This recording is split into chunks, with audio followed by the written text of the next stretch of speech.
escolas, em vários lugares. Então isso mantém uma relação de invisibilidade dessas mulheres. Então eu acho que isso também é parte do que a gente tem que questionar com esse legado, na verdade, que a gente ficou, né? E a outra questão é a questão do encarceramento, que também é parte de invisibilizar os negros ou de diretamente tirarem eles das vistas, né? Porque tem um dado que é importante: 39% dos presos estão presos sem julgamento. Ou seja, as pessoas estão lá, estão encarceradas e às vezes não tem nem motivo para estarem lá. Enquanto tem um monte de político corrupto que rouba pra caralho, no final das contas, né? O Alckmin tá aí roubando a merenda da criançada e tá solto, né? Não tem julgamento para ele. Então a gente vê, na verdade, que a questão do encarceramento e da política também tem cor e tem classe desse ponto de vista. Tem uma outra questão também, que eu esqueci o nome dele, que ele colocou em relação à questão dos nordestinos, né? O Davidson já colocou, mas eu acho que tem uma questão, na verdade, de São Paulo. Que São Paulo é um nível de conservadorismo que é um negócio impressionante. Tanto que o Alckmin tá aí já faz bastante tempo e, né? Tem um questionamento que o nordestino não sabe votar porque votou no PT, ainda que eu tenho vários questionamentos, mas assim, vamos combinar que a galera que mora em São Paulo também não tá sabendo votar, né? Porque manter o Alckmin no poder há todos esses anos, pra mim, é uma conclusão clara de que a galera não tá sabendo votar, não tá entendendo alguma coisa, não sei. Então, tem uma questão da supremacia branca, né? De como São Paulo é uma representação muito forte disso. Então, o que não é de São Paulo é de fora, porque São Paulo é o suprassumo do país, eu acho que tem uma questão de São Paulo em relação a isso que a gente precisa questionar, né? Tanto que o pessoal que mora em São Paulo acha que não tem sotaque, por exemplo, essas coisas, né? Que é bizarro. E aí, para tocar um pouco também na questão do empoderamento, que eu tenho bastante acordo com o que a Jaqueline colocou, assim. Porque por mais que a gente possa fazer trança, possa fazer dread, possa usar o cabelo assim, eu acho que a gente tem que questionar o exército de trabalhadoras que, para conseguir emprego, não podem ter o cabelo dessa forma. Porque você chega na entrevista de trabalho, o cara olha pro seu cabelo e fala: então, não vai dar muito certo. Né? Então a gente é obrigado a alisar o cabelo, a se enquadrar numa estética que não é nossa, para ser incorporado, inclusive, no mercado de trabalho, para poder ser visto, para poder ir numa entrevista. Quantas vezes eu tive que, enfim, não alisar diretamente, mas amarrar o cabelo de diversas formas para poder ir numa entrevista, porque você sabe que você vai chegar lá, e antes mesmo de saber quem você é e de perguntar seu nome, você já foi excluído só por uma questão da aparência. Então eu acho que a gente tem que passar uma evolução desse empoderamento, que eu acho que é importante, né? Mas que tem que ser questionado e tem que ser mais profundo, porque esse empoderamento tem que ser coletivo. Até porque, enfim, agora, né, o capitalismo produz vários tipos de produtos para cabelos negros, para cabelo afro e etc. Mas na TV a gente vê que o cabelo afro tem que ser aquele enroladinho, bonitinho, sem frizz, aquela coisa maravilhosa que só existe na TV. Porque, na verdade, o afro tem várias formas de como ele se expressa, né? E existe um padrão de como ser crespo. Então, também a gente tem que combater esse padrão. Por isso, o empoderamento coletivo. E aí, para ligar a última coisa, o moço que falou que é do Haiti, etc. Acho que, assim, o Haiti é um país muito, muito, muito brutal e de muita referência, porque o Haiti foi onde os negros fizeram revolução e a partir disso o país sofre até hoje, né? Teve a catástrofe lá em Porto Príncipe e a recomposição do país só não se deu porque o capitalismo acha que não é necessário, né? Porque a escala do terremoto não foi tão grande assim do ponto de vista de não poder reconstruir o país. Então é um movimento consciente da burguesia internacional de manter o Haiti numa condição de bastante miséria, porque foi o único lugar onde os negros tomaram armas e voltaram essas armas contra o sistema capitalista e disseram: aqui não, aqui quem manda é nós. E eu acho que na verdade a gente tem que aprender com essa experiência, Porque, assim, uma coisa que é importante a gente luta contra o racismo aqui no Brasil, mas eu acho que a gente tem que ver que a nossa luta tem que ser internacional, para que a gente possa, de fato, derrotar o capitalismo. E nesse sentido, eu acho que alguém aí perguntou o que fazer, qual é a resposta, não sei o quê. Olha, a minha resposta está mais parecida com o Haiti. Eu acho que a gente tem que pegar em armas, tomar o poder e dizer, aqui quem manda é nós. Porque no Brasil a revolução é negra ou não é? Se mais de 50% da população é negra, quem é que vai fazer a revolução nesse país, senão a gente? Então a gente precisa se ver, se enxergar enquanto classe, pensar que os nossos direitos precisam ser arrancados, porque da mão da burguesia não vai sair nada, né? Teve as cotas, que tem seus limites, porque ela inclusive não é proporcional. Na Bahia, por exemplo, o número de cotas deveria ser muito maior, para de fato ser uma equiparação, já que a burguesia está dizendo que está tentando reparar alguma coisa. Então eu acho que, enfim, eu particularmente acho que a saída é um pouco essa. Se espelhar no Haiti, e a nossa luta tem que ser internacional para derrotar o capitalismo internacionalmente. Porque ele já se organiza internacionalmente e é assim, a única forma que a gente vai conseguir, de fato, arrancar as nossas demandas. Obrigada.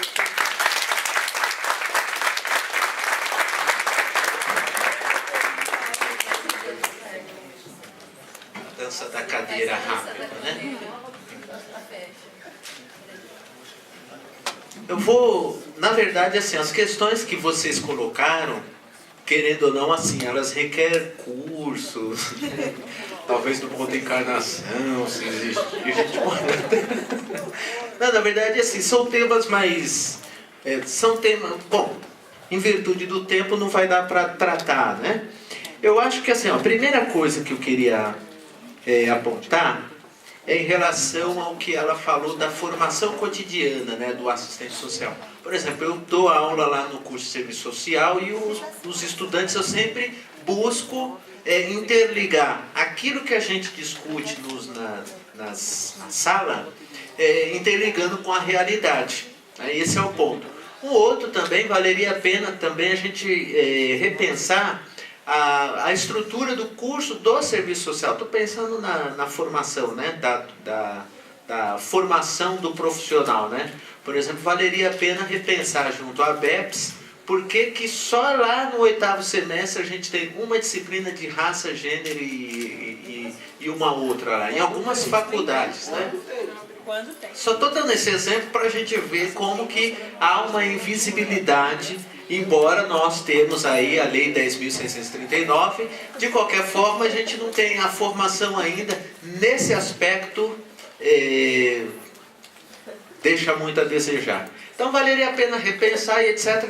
Só para você ter uma ideia, há uma dissertação de mestrado orientada pelo professor José Paulo Neto sobre o surgimento do serviço social e a emergência do negro na sociedade brasileira e o serviço social. É mais ou menos esse o título.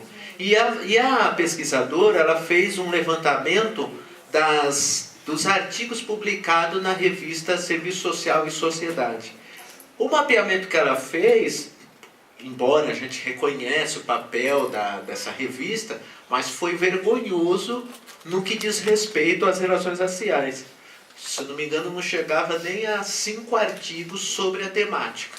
E olha que é uma revista... Oi? Olha lá, 5 mestrado e 5 doutorado.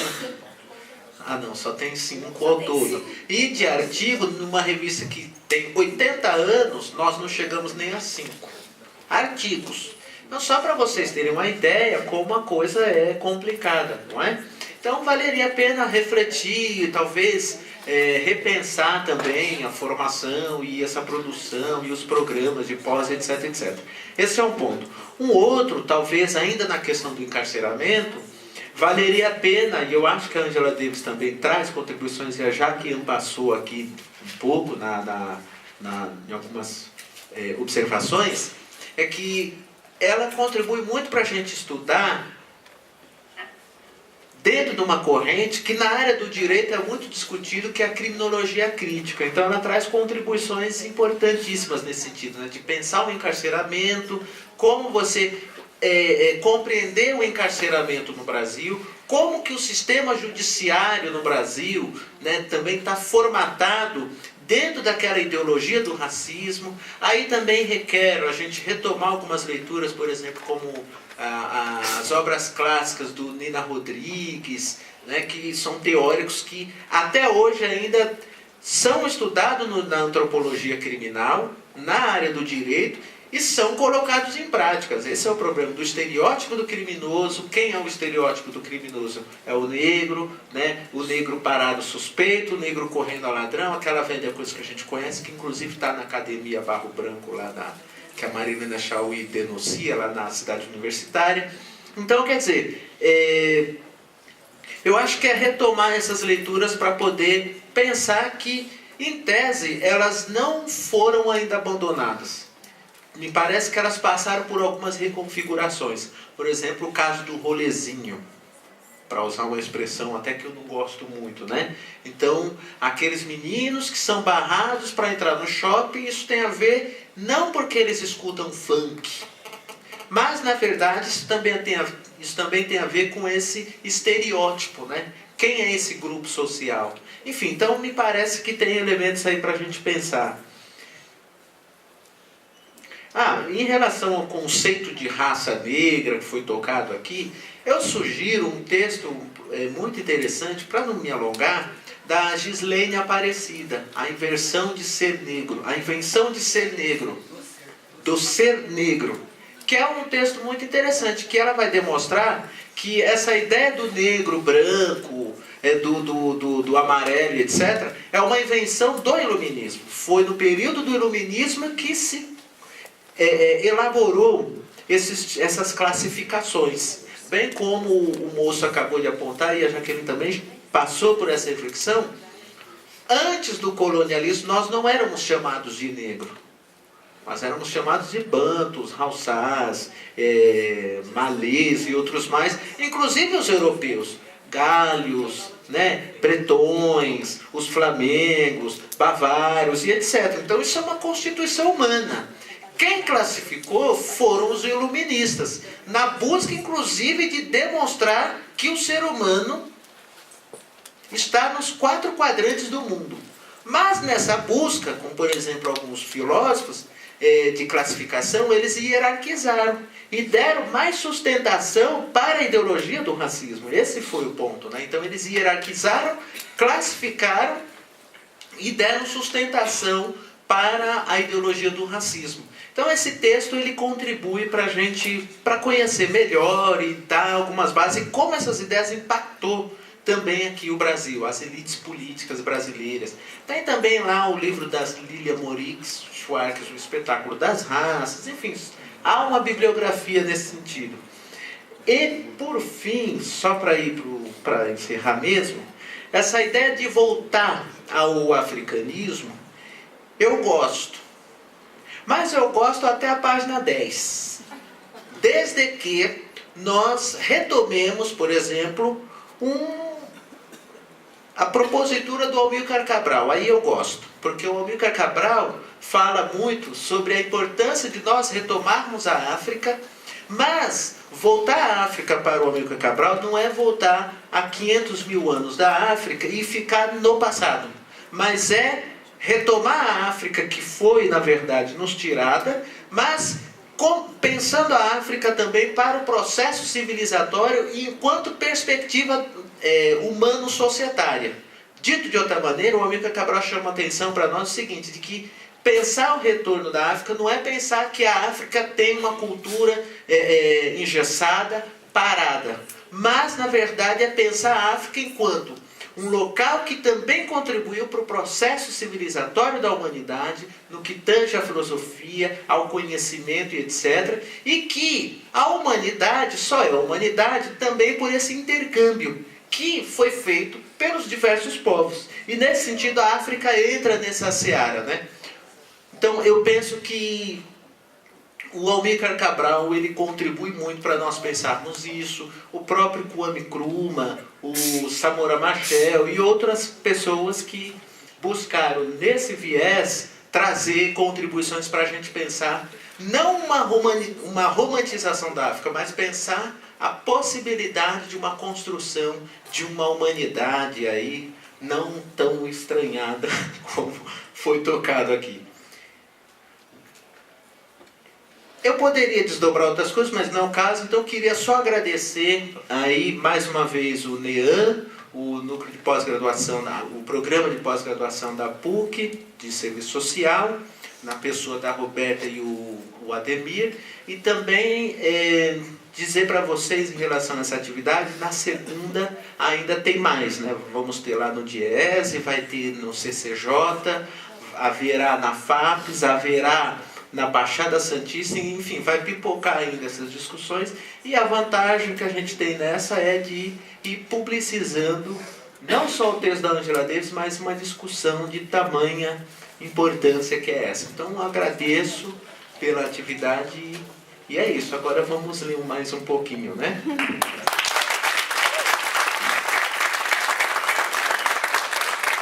Para finalizar, eu também agradeço o NEAN, o NEPED, Programa de Pós-Graduação, a ProPuc, e só quero pedir mais 2 minutinhos para a Jaque divulgar o curso que vai ter sobre a Angela Davis e agradecer quem ficou até o final e que foi muito importante para o programa. Só mais uma coisa que é importante. Saiba que o Brasil, as elites políticas brasileiras sempre tiveram medo de que o Brasil se tornasse um Haiti. Isso é importante frisar aí.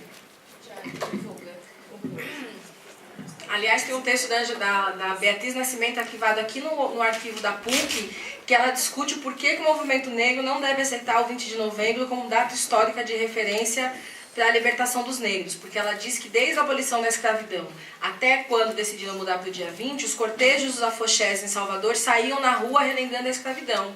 E relembrar a escravidão relembrava o Haiti, porque eles se inspiraram muito no Haiti. Então ela faz uma defesa de que não temos que aceitar o dia 20, é dia 13 mesmo e é esse dia que tem que ficar. Quem quiser procurar tem aqui na PUC, enfim. Bom, eu queria convidar vocês para participar do curso que o Coletivo de Gente vai organizar. Eu espero que seja a última edição de 2016, porque a gente vem desde 2015 aplicando esse curso sobre o pensamento da Angela Davis. Tem uma versão online rolando, essa vai ser a versão presencial. Vai ser dia 12 de outubro, que é um feriado, uma quarta-feira. Quem quiser informação, no blog do coletivo, de gege.blogspot. Tem horário, valores, funcionamento, certificado, o negócio tudo, tá tudo lá. Embora a gente cobre os cursos, o nosso foco não é lucro. Então a gente sempre negocia parcelamento, desconto, pagar depois, bolsa. O nosso foco é discussão, mas é trabalho, né? Então gera lucro e gera capital. Mas eu queria agradecer a presença, a paciência em ouvir as coisas que a gente vai falando. Fico muito feliz em poder compartilhar esses 2 anos e meio de pesquisa sobre a Davis. Quem sabe a gente não faz um grande seminário, né? Angela Davis, Feminismo Negro no Brasil. Isso é legal, né?